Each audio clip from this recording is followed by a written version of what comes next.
transcript, the DOJ swapped out the word Allah and replaced it with God.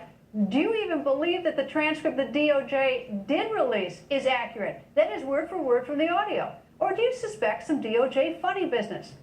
Well, this is certain. If we had that promised transparency, we could verify the transcripts on our own. On the Record investigates tonight, starting with Lieutenant Colonel Alan West. Good evening, sir. Good evening, Greta. How are you?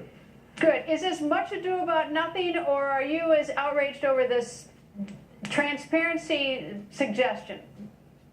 No, it is something that we should be concerned about, because obviously we have an administration that wants to manipulate the truth and not allow the American people to understand the nature of the enemy that inspired the Islamic jihadist attack, the second largest Islamic terrorist attack in United States history.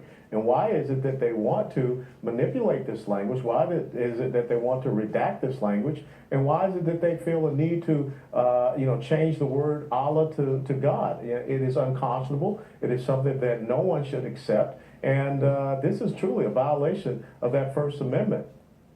Well, this is what I don't understand. Is that why they're dodging on this one? You know, like, why don't they just say it what it is? I mean, if the killer himself says he's inspired by ISIS, al-Baghdadi, who's the leader of ISIS, is someone that he swears his allegiance to, why in the world does the Obama administration seem to sort of dodge and duck that, as though they think we're so stupid that we don't know?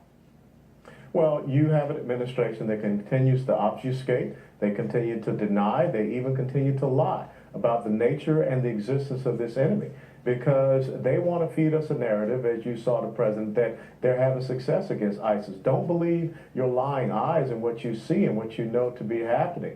Because if all of a sudden they would recognize this enemy, if all of a sudden they would try to understand Islamic fascism and Islamic jihadism, then they would be called to task to do something about it. But, you know, Greta, let's be very honest.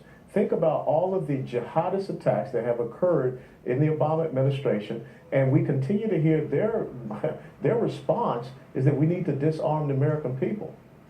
Well, let me tell you what is happening now, the Colonel West. I mean, I'm obviously giving him a lot of heat for this, and a lot of other people. Is the Obama administration is taking heat virtually from many for not there goes saying the radical devil, Islamic terror. the Muslim lover, the jihadist Muslim lover radical. At those critics, including me, I guess. The individuals who spend most of their time talking about radical Islamic terrorism are individuals like Republicans in the Senate who voted against legislation that would prevent those individuals from being able to buy a gun. It's a big lie. And those are individuals who've not actually put forward their own strategy for keeping the country safe. Using the term radical Islamic extremism is not a counterterrorism strategy. It is a political talking point, plain and simple. No, it differentiates the good Muslims from the bad Muslims. First of all, that young man needs to understand something about strategic decision-making, especially strategic military decision-making. We fought against Nazism, fascism, and Japanese imperialism. We fought